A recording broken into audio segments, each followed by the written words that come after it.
or, parallel that I think the show Survivor is a lot like being in politics, outwit, outplay, outlast. You want to be the last one voted off the island. So you run into a lot. There's a lot, meet a lot of different personalities. Got to figure out, read the room, figure out where you're at, what you do. So if you look at it, I don't want to say you look at it like a game, but you look at it like a little microcosm of life, and you figure out, okay, well, here's my dynamic that I'm in. Now, how do I solve it? I think probably being in the Marines, you solved a lot of dynamics before in your life and worked with a lot of personalities, too. You did. Yeah. It's all about teamwork. It doesn't matter if it was in the military or corporate America. In the military, if you didn't function as a team, you put people's lives on the line. In corporate America, I had to work with my counterparts. I was the VP of Operations Supply Chain, but I had to work with the VP of Finance, the VP of Sales, the VP of HR, because we were all tied to that common goal for the business, and our pay was tied to that teamwork as well, which is some pretty good incentive. Yeah, well, you got to get people to buy in. And you can tell real quick the ones that don't. I mean, and it's an uphill battle because of that. So it'll be interesting, like I said, with this election. If you get elected, you'll have a lot more personalities to deal with, and you'll see, and egos and everything else. I always say about me in the house down there's 120 egos in the house, and mine's one of the smallest. I want y'all to think about that, folks. That's scary, but it's true. But our next question then, and you've talked a little, but maybe we're going to go deeper in this. We sure are. What do you see as the biggest challenge for Iredell County in 2026? Yeah, so it doesn't matter if you're from North Iredell or South Iredell or anywhere in between. It all jumps out the same thing. It's all about growth. And really, it's that rapid growth that we're going through right now, which is forcing everybody to be reactive and not proactive.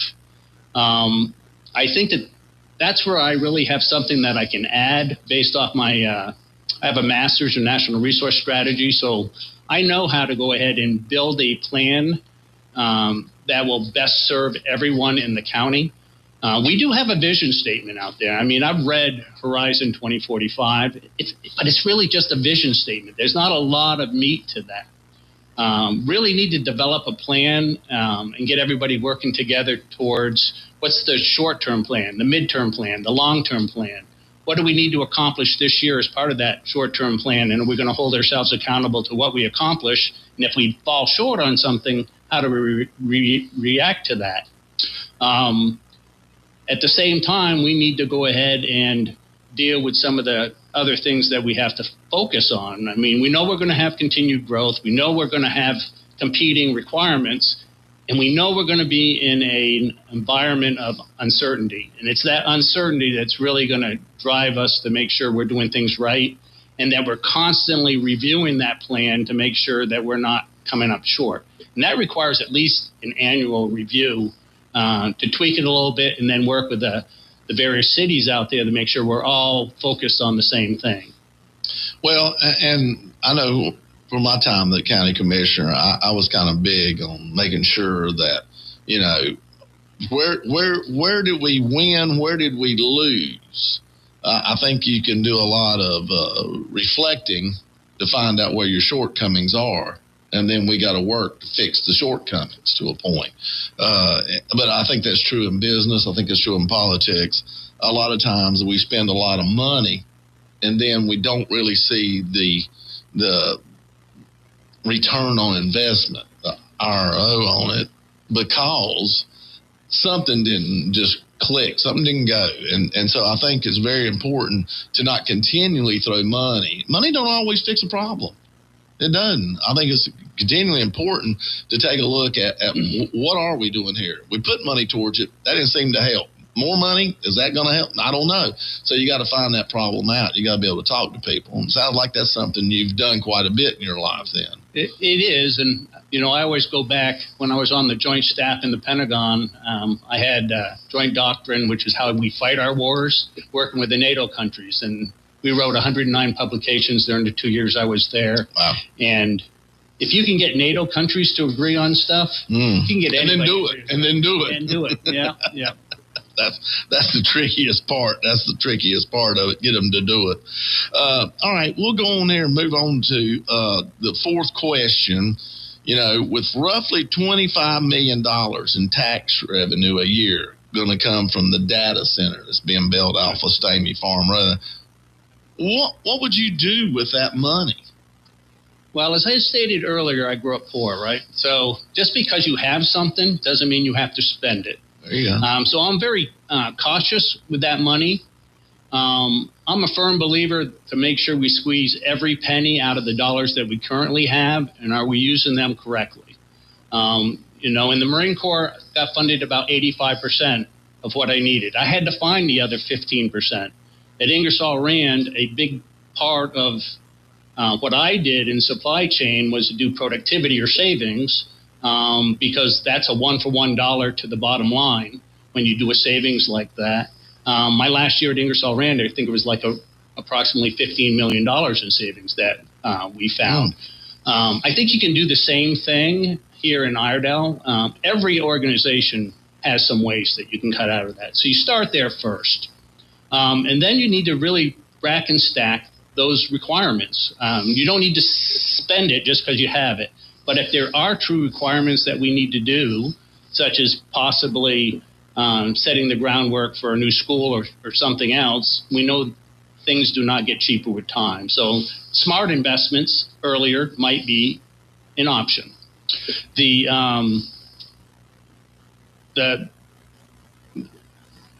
best part I think that we can do is to just make sure we're being good stewards of every penny that comes in from the taxpayer. Well, you know, we've watched the budget from the time I left the commission go from about $205 million to about $344 million, and it ain't been that long. We're talking about 5 years. This will be the sixth budget coming up. So that's $140 million, or 40% increase. So it's quite a jump. About $140 million roughly ballpark increase. A lot of that's gone to salaries. A lot has, not all, but a lot. Some new positions, but more increasing. How do you feel about, you know, trying to make sure that we become as affordable as we can? Because taxes for a lot of people on their property have doubled, which makes it tough on some of these with the, you know, Social Security, just a fixed income. No, I think that's spot on. I mean, I've noticed that my taxes have doubled. And one of the things that irritates me is when I have the leadership in the county saying, well, we didn't raise your taxes. And I go, well, the check I just wrote doesn't match what you're telling me. We really need to be honest with our taxpayers. I mean, if there's a reason why we can't lower that tax rate down when the property values go up, we need to tell them. The problem I have is we had this budget jump, but the services that were being provided are still slipping. So obviously that didn't fix what we're trying to do. I don't mind paying my taxes, but I want something for what I'm paying for, and I want to hold people accountable to make sure they're doing it correctly. Well, like I said, and I know a lot of people will talk about inflation, and that's a factor, and we all experience it, and government always seems to experience it more. A lot of the commodities, especially on the state side, always say concrete, asphalt, gravel, all that stuff that we need. Now, the county doesn't do roads. The county doesn't do water and sewer, but it does inflict other things. It has other issues. But my question is now, where will we be, I guess, with inflation kind of maybe leveling to coming down? I feel like it has came down. The press will tell you different, a lot, especially liberal press. So the question is, will we continue to have to keep these raises going at the extent we are, or what will we be able to do? And is that what the $25 million, is it going to get eaten up by salaries is my greatest fear, and not in tax reduction? Yeah, I think that's probably a concern. However, we do want to bring top talent into our county. We do want to make sure we have the best deputy sheriffs and police officers. We need to make sure that our teachers are being compensated and feel valued, because we know we're going to have to expand our school system into the future. We want to draw the talent in. We do need to plan for the future. You talked about infrastructure. Some of it doesn't cost us money from a commissioner perspective. I mean, we don't own the roads and we don't own the infrastructure of water and sewer, but we should be impacting that. And that goes back to that plan. We should be working with both you and Todd Carver and Vicki Sawyer to make sure that we're all trying to go ahead and make sure that the needs are levied, they're racked and stacked the way this county needs them to be, and things are getting done in a timely manner so that we're being proactive to that growth and not reactive to them. All right. Now we're going to go on to our last question here. And basically, I've talked to Brent a little bit about this before we come on, but since the county commission commissioners don't have a say in annexation, would you be willing to support HB 348? And we kind of talked a little bit about it, and you've looked at it. It's a pretty simple bill. How do you feel about being able, because what this will do, this will give you as a county commissioner, if elected, the ability to say yes or no on an annexation outside of the ETJ. I think that's pretty critical myself.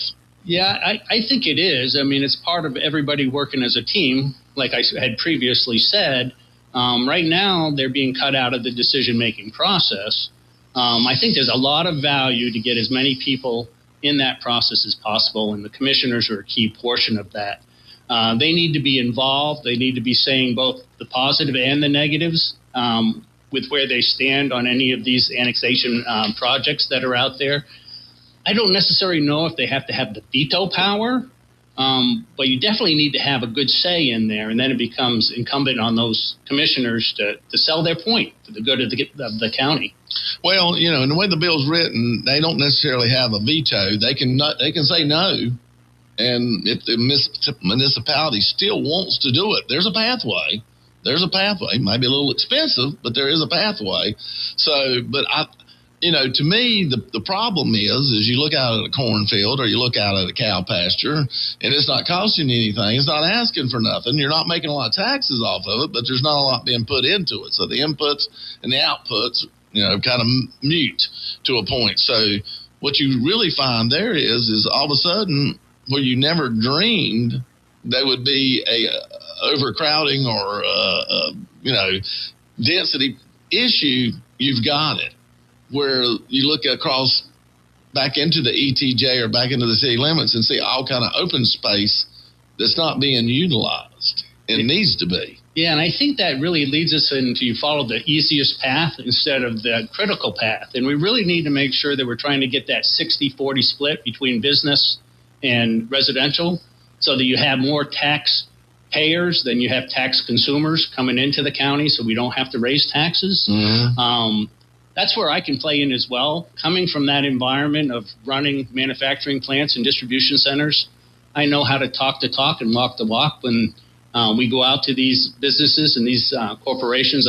Iredell's a great place to come and spend your money and help us make sure that our kids and our grandkids have a place to live tomorrow and a place to go to work tomorrow, which is equally important.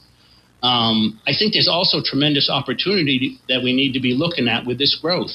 If you're a young entrepreneur, I mean, you think about all the other things we need to have in this county here in the near future. We're going to need a few more restaurants, barbershops, you name it.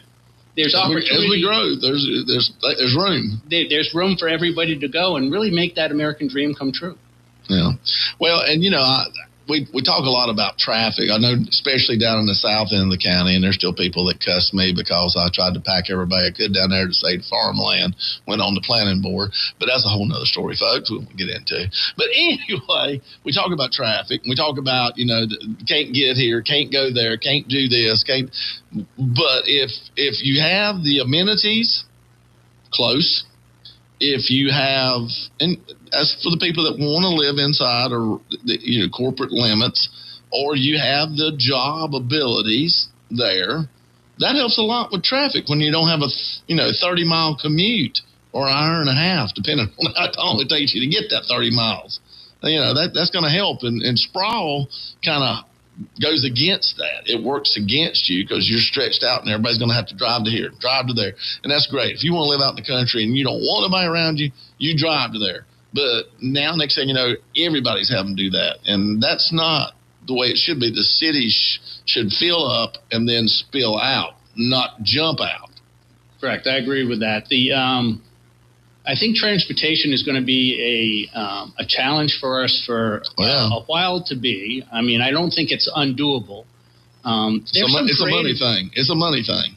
But there's also thinking outside the box thing, right? I mean, we look at that I-77 corridor, and I had to live 42 miles from the Pentagon because I couldn't afford to live any closer. Yeah. I took the slug lines to work every day, which meant I went to a commuter lot and jumped in some stranger's car that ride down the HOV lanes for free. Do we need to have some commuter lots here on 77 for people to go ahead and carpool or come up with something similar? Just thinking outside the box of how do we open up the corridors so we don't have as much flow going through there. Well, I'll tell you what, Brent, I always say this is the fastest hour in the whole wide world, this show. So we're down to the end here. We're going to give me the 1 minute spiel. Why would I vote? Why should we vote for Brent Goodard for county commissioner here in Iredell? Why? Well, I think the number one thing is I'm not a politician. I'm a problem solver and a doer. If you vote for me and you put me in office, I'm going to get stuff done. I have never failed at a mission in my whole life, and I will continue to do that. We're thankful for that, especially the Marines. I am bringing both real-world experience behind me. I know how to go ahead and problem solve and make things better. And this is my home. I'm vested here. My children are here. My grandkids are here. And we're going to be here for the long run. So I ask for your vote. All right. Well, I appreciate you. Good luck out there. Like I said, crowded field. But appreciate you coming in, braving the weather and the conditions to get here. And good luck. Good luck with this. All right, folks, stay tuned for the second half of the show. We'll be right back. Kids across America are going to school hungry. Millions of kids every day. But one simple thing can help change all of this for a hungry child in America. Good, healthy food and the energy it brings. With help from caring people across America, No Kid Hungry is providing healthy meals and hope to hungry kids so they can build better futures.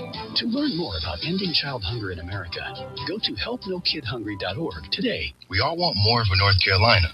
More boundless views, more adventures in the outdoors, and more clean roads to get there.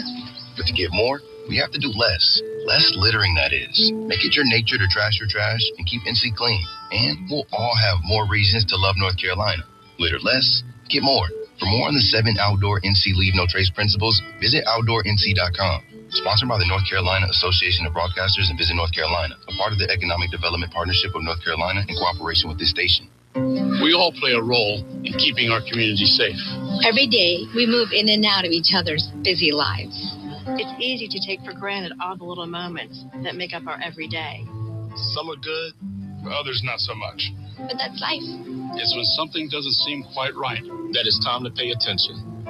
Because only you know what's not supposed to be in your everyday. So protect your everyday. If you see something suspicious, say something to local authorities. Bravo, Brenda. You've always been a saver. Price matching your price matches. The self-proclaimed queen of extreme couponing. But this time, you've truly outdone yourself. By saving for this electric vehicle, you're locking in up to $1,000 a year in fuel and maintenance savings, which will leave you saying, cha-ching, every time you unplug. Good for your wallet, great for the planet. That's the power of EV. Sponsored by the ANC Clean Energy Technology Center and the North Carolina Association of Broadcasters in cooperation with this station. All right, back here with the second half of the show. Make sure I got my headphones on and going here. I got Representative Jake Johnson on the line. Jake, are you there, brother? Yes, sir. Can you hear me? I can. Turning it up. There we go. All right, how are you? What's happening up there in Polk County? Oh, man, it is a great place to be. We got some snow out here. It's melting off. The crews are doing a great job. But yeah, across District 113, it's clearing up a little bit. I've got Henderson, Polk, Rutherford, McDowell out here. I know you got a lot of territory to cover up there. You're all over the place, so that's a good thing. Hey, tell who is Jake Johnson for anybody that's been living under a rock for the last 6-10 years or whatever. Who is Jake Johnson? Well, I guess it starts about where it is now. I was born and raised here in the district. I've always knew I wanted to move back here. Went to school at UNC Charlotte, moved back. I was county commissioner here for 3 years. Got appointed to the State House seat and have been in the legislature since 2019. I think I got there exactly 1 month after you did. So we're getting to be the older rats in the barn now, I guess. And it's been a fantastic ride. We've been able to do some amazing things for the district, pass some extremely conservative, good, common sense legislation, and we want to keep doing that. Well, the good thing for you is you've got probably the best seatmate out of all 119 left that you could have. That's where you're lucky. Well, I can certainly say he's the best dressed. I'll put it that way. All right. Well, at least I get something out of this. Folks, in case you didn't understand, Jake sits right beside me. Some days he enjoys that, some days not so much, but he's stuck there no matter what. So anyway, well, hey, let me ask you, all right, now, you've been there 6 years like I have. Like I said, come in right after me. And folks, let me just warn you right now, Jake's half my age, but twice as smart. That's what I always say. Young man, very ambitious, very driven, hardworking. I admire him. I often call him my son, just in case anybody asks. And I use my protege. I've molded and formed in my same abilities, I hope we say. But like I said, a lot smarter. But now you've done something. You've done a lot for your district. You've brought back a lot of honey from the beehive. Well, and Jeff, we heard for years that, people in my district felt like the state stopped at Charlotte. They said, we've seen a lot of money flow into the Charlotte and Raleigh areas and back in the day to eastern North Carolina, but this really felt like western North Carolina had not gotten its fair share, and we wanted to put a stop to that. So we went up there and just been a very loud, consistent voice for western North Carolina and fought for our fair share. I believe the last budget alone, and this is federal and state money mixed in, but we're able to fight for the allocation of $120 million for our district. That's pretty good. We have areas of our district that are extremely rural, tier 1 counties that need help with aging infrastructure and not a lot of workforce staying in the area. So the money we were able to get is helping out with that aging infrastructure and making sure that we're not having to raise taxes to pay for these things. And that's something that we've fought for consistently. Is we know that the Biden years had a lot of inflation packed in, 10 to 20% in some cases. So the tax cuts that we are putting in place in Raleigh are making sure that people have more money in their pockets to fight back against that inflation and raising costs of groceries, gas, everything. Well, and I know one of the things big that you've worked for your district is trying to make sure, public safety, whether it be through the sheriff's departments, the fire department, local fire, volunteer fire departments. That's always been a big priority to you. But hey, you know what? That's what people want from government. When they're in their worst day, their worst moment, they want to be able to pick up the phone and somebody answer on the other end at ECOM, and somebody show up in either a red vehicle or a black and white vehicle or whatever color the sheriff or the municipality. You've been big on that, and I've always admired you for that. And we want to keep doing it. I think now more than ever, with just how much the apparatus and the cars and the equipment cost, that it's a lot more than a lot of these rural departments can bear on their own. So being able to go to them and say, what do you need? Here's my cell phone number. Make sure you got a line of communication to me. And I've told them, we're not going to overpromise and underdeliver. We're going to go out there and say, realistically, here's what we're going to try to get you. And we're not going to get anything we don't ask for. So we're going to ask for it, go make the best case we can in Raleigh, fight for every dollar, and make sure we put you in the best position to succeed here at home. Yeah. Well, and now let's move a little. Well, and I know that you've done a lot for the municipalities too, but let's take a shift to what you're kind of doing and the importance that you are at being Raleigh, being chair on IT. We'll talk about IT first, and then there's your other committee. We're going to get on that. But just because rural broadband, rural is where you are. Yes, and I mean, we've got areas in this state that for years, never thought access to internet was even an option. They were told for years that, maybe one day satellite would be an option for you, but no real consistent form of internet out here, and certainly not at the speeds we're seeing. And now we've totally flipped that on its head and pretty much said, if you want to get younger people to stay here in the workforce and not move to our cities, if you want younger people to stay in rural areas, you have to be able to provide internet, utilities, housing. Like, these are things you have to do. And a large part of that, especially someone starting a young family, they don't want to have to drive to the McDonald's to be able to log on and do their kids' homework. So much of this stuff is done online now that if a kid doesn't have access to internet and they leave our rural school system, they are at a huge disadvantage for whatever is next in life. So we just want to make sure our kids have the same opportunities that a kid would have anywhere else in the state. Yeah, and I think people don't understand when the bill's done. We had to work with all these providers, and so we had to give them some time. We're coming out of COVID, a lot of things going on, waiting on federal money we thought we were going to get, but so many strings attached to it didn't really get to match up with us. So it's coming. It's maybe not exactly where we all want it, but it's coming, and the groundwork's been laid.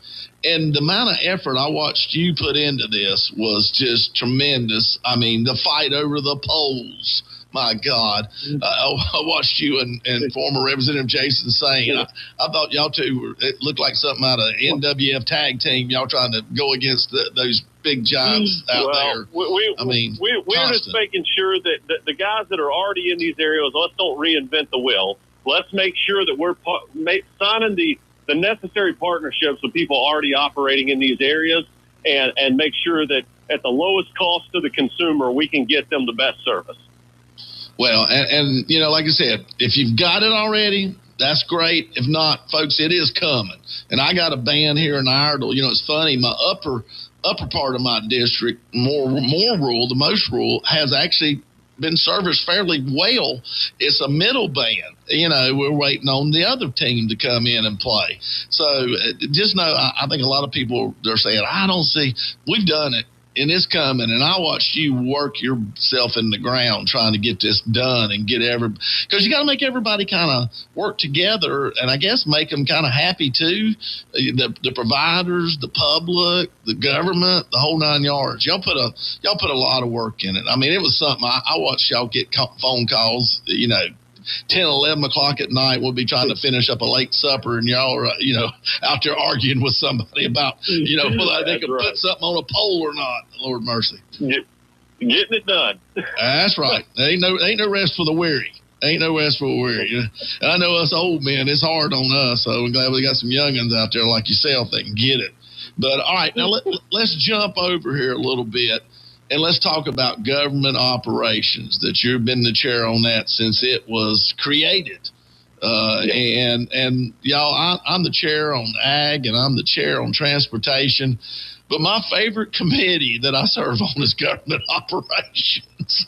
I love it because we go after people. We go after stuff that's not right. And you've led that charge. We've uncovered a lot of stuff that nobody wanted us to know. And it's been kind of scary in a way.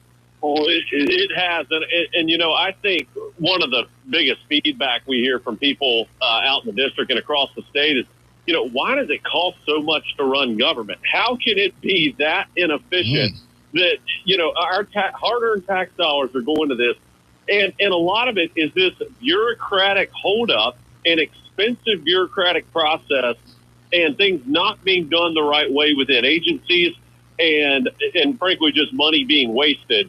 And we have made it an objective of ours to say we are going to be good stewards of the taxpayers' money, and we are going to go after the waste, fraud, and abuse that everyone knows exists in government.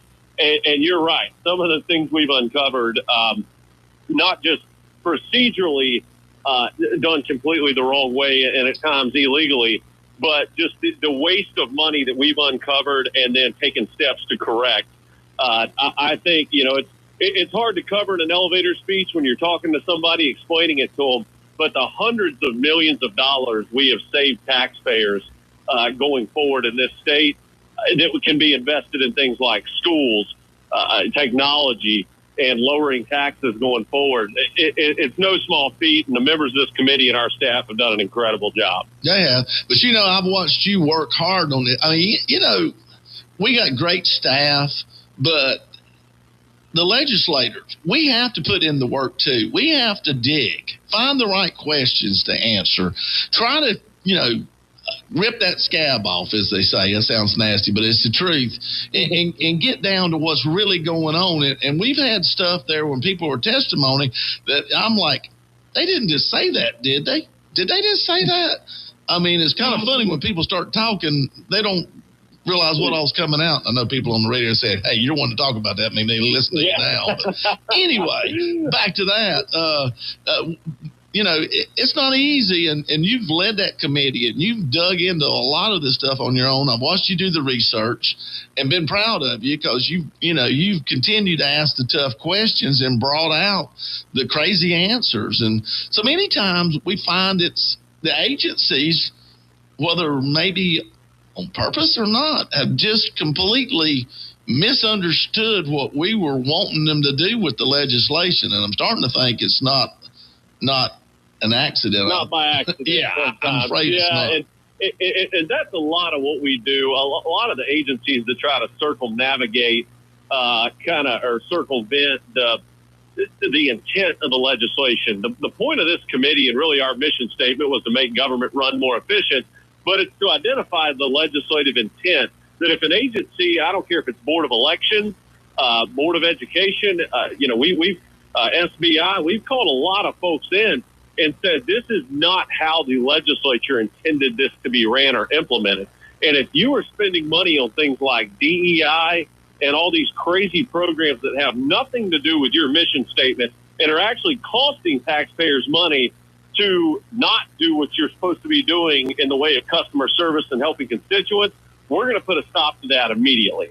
And we have. I will say, when we called in all those departments and said, what are these crazy DEI policies you have, and how is that helping taxpayers get what they need out of the government, it shut down almost overnight. It was pulled off websites, policies were suspended, and people got back to doing the work they were actually meant to do.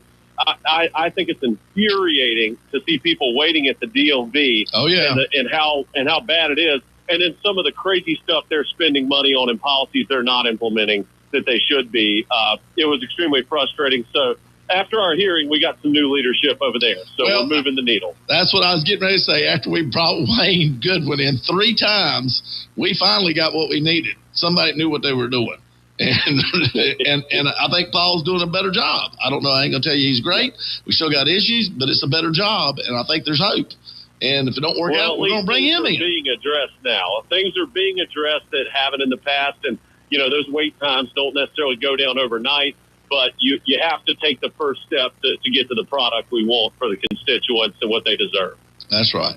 Well, and kind of waiting here, frame this here towards the end or whatever. We got some time. We got about 10 minutes or so that we can talk. You're in a primary.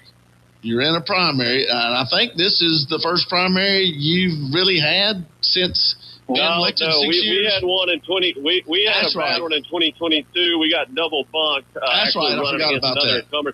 And very similar dynamics to this race, actually. Is as far as the makeup of the district. We were in a new district at that point, so this time we are getting to run as the true incumbent of the district, and we feel really good about where we're at. But frankly, we hate to see this. That frankly, our opponent has not given very good reasons of why they're running. Just kind of seems like they want to. And I hate that it's a waste of money that we should be spending on winning Republican seats back. That's right. We're in a battle to get a supermajority back in a very tough off-cycle year where there's not a presidential race on the ballot. We need every dollar we can to get people out in November, and just hate that we're having to spend hundreds of thousands of dollars in a race that obviously we hope to keep Republican either way. Well, and that's it. I mean, you've been down there now, like I said, going over 6 years, doing the job, getting it done. I don't really hear anything negative, in my opinion, I mean, of course, everybody's throwing mud. That's what happens, unfortunately, but nothing's sticking. So I just don't understand why, when you got somebody doing the job, you want to make them spend money that keeps us from being able to get other conservatives elected so that we can get to that supermajority. So it doesn't matter if we have a Roy Cooper or a Josh Stein as governor. We can go about running this state and doing the things that need to be done for the citizens of North Carolina with the morality and the integrity that it takes to do it, not the craziness that the other side's going to bring. So to put this on the people of your district to cause these issues, I don't understand. And then there's some other questions about why a lobbyist would start a race anyway with some of the stuff that's going on. Yeah, and we're, that's concerning at best, that we're, our opponent was a lobbyist for the marijuana, the gaming, and a lot of other industries that I think a lot of people in our district wouldn't agree with. The synthetic kratom that you buy at gas stations, lobbying for that. I just don't think that's where the people in our district are. Certainly something they are going way out of their way to not let voters know that they've been doing. So we're just making sure we're trying to stick to our message and say, we've done enough great things in this district, sponsored great legislation, gotten great things put into law, uncovered the waste, fraud, and abuse. We've got so many great things out in this district that we've done that we can talk about that, I think a lot of the mud they're throwing is just, kind of clearly a sign of desperation at this point. So we're just trying to stick to our strategy, talk about the good things we've done, and let the cards fall. Well, I've for the last 3 sessions now, I've been trying to get something done with CBD, Delta 8, and the different things of marijuana, offshoots of it. They'll call it hemp, but it's still an offshoot of some kind of lesser marijuana.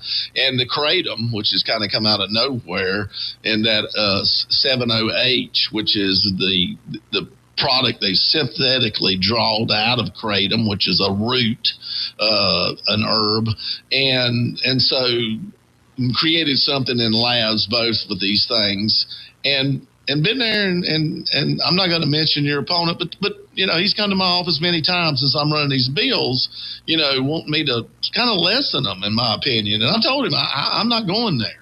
I'm not doing it, especially on the 7-0H. I mean, that product needs to be banned, and I'm trying to do everything I can to ban it. It's bad news. It's not even real. It's lab grown, as we'll call it. And let's do the important things that you're doing in your district, not these crazy things that somebody's paying you to do. But you have choices when you get paid. Don't have to recognize. You don't have to do these.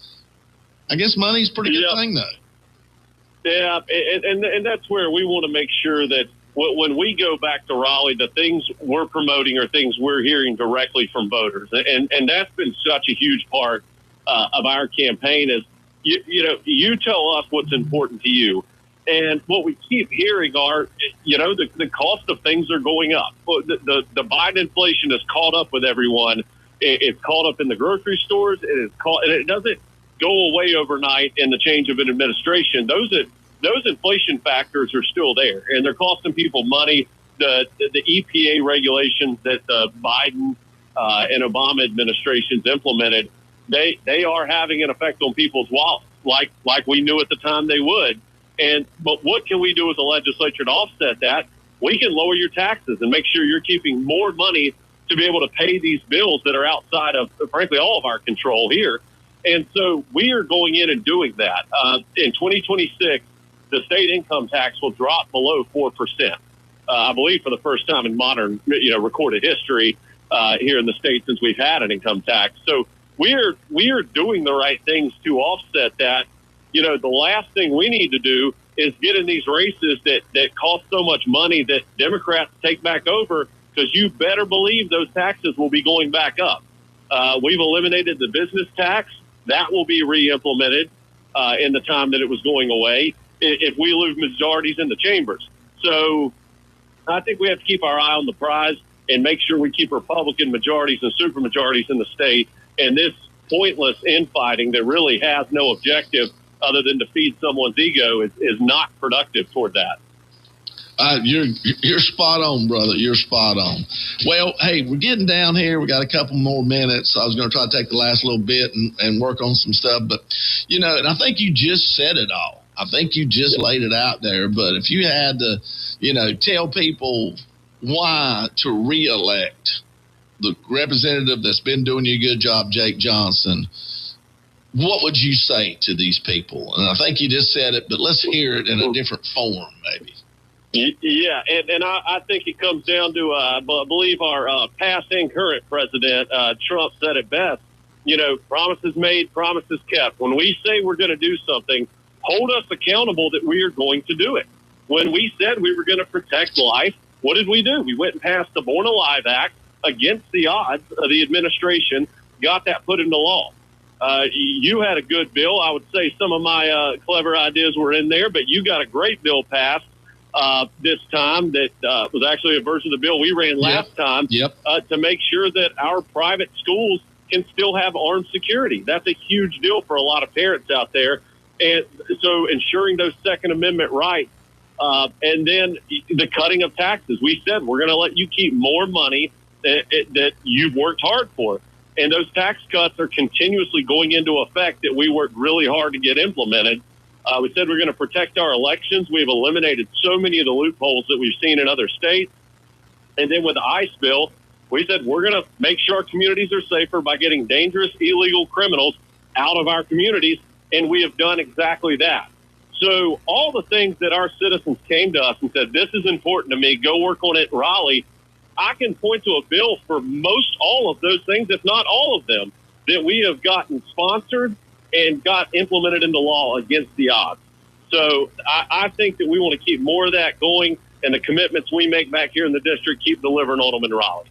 Well, like I said, folks, up there in your district, you got you a good representative. You got a hardworking young man. I think me and your opponent are the same age.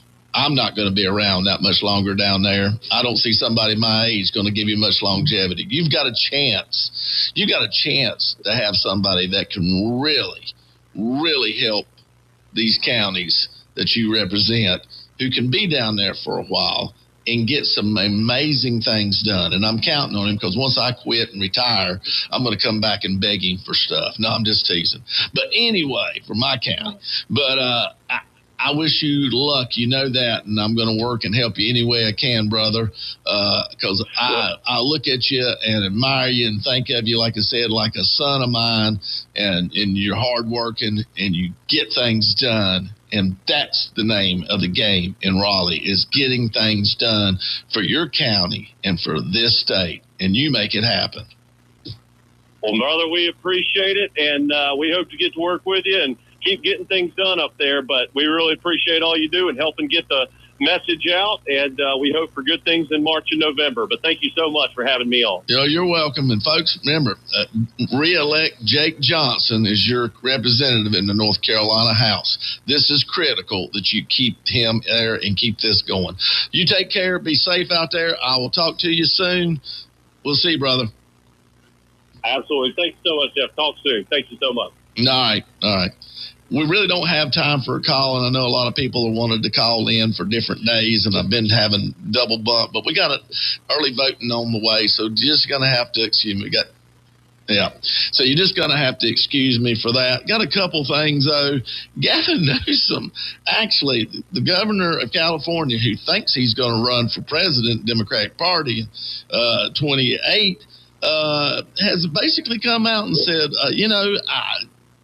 he's experiencing an epiphany of sorts, as his state's billionaires are leaving in droves to avoid getting clobbered by a union-backed wealth tax. He now admits that the taxes where people choose to live and invest, they can move. And this is a United Healthcare Workers that collected signatures are placed on the referendum. They're going to charge these people 5% if you have over $1 billion assets. they're going to be moving, folks. I don't know where to, but they're not going to stay in California. And this is what and Gavin Newsom even says, this might actually happen. And they've already got a $42 billion deficit, I believe, on their $35 billion deficit on their budget, and it's looking like it's going to get worse. But yet they're still going to pass these taxes and still going to do these things. So I know we're working down to the end, and I got one crazy as it gets. All right. About 3 years ago, in Swahili, in Zambia, there's two different national parks, and one of them that's near a lake has a lot of elephants. And there's one of them 300 miles away and more of an arid desert region of national parks doesn't have any. So a Netherlands-based, you remember Greta, don't you? International Fund for Animal Health or Animal Welfare decided they were going to truck 263 elephants from the national park over there that has the water to the one in Zambia, about 300 miles away, that does not really have the resources and the water. Now, what's really happened here is those elephants have tried to make their way back home to where they came from 300 miles away and in the path were farms and people. So far, 26 people have been trampled to death, hundreds injured, $4.5 million in crops destroyed, hundreds of homes destroyed. Elephants don't forget, especially where they came from. Come on. This is Mother Nature working at its finest. Don't mess with her. Who thought that this was going to work out has no idea how any of this habitat works and the needs. And once again, I'm sure they had great intentions, but they're dumb. And this is what happens. All right, folks. Let's say a prayer. Dear Heavenly Father, dear Lord, be with us. Watch over us in this inclement weather. Keep us safe. And if we don't need to go out, dear Lord, put it on our hearts and minds to stay in. There's other people that do have to be out there, and just protect them. And the less out there, dear Lord, the better off they'll be. So make sure you just be with us in every step and thought that we do in these times when the weather we know is bad. I pray you give us wisdom. I pray you give us knowledge. In Jesus Christ's name, amen. Folks, until next week, take care. Thank you for tuning in to Taking Care of NC. We hope today's program offered valuable insight into the topics shaping North Carolina's future. Stay informed, stay engaged, and join us next time as we continue exploring the issues that matter most to our state. Until then, take care, and thank you for being a part of the conversation. Real Country is 550 AM WAME. 92.9 W225BD, Statesville.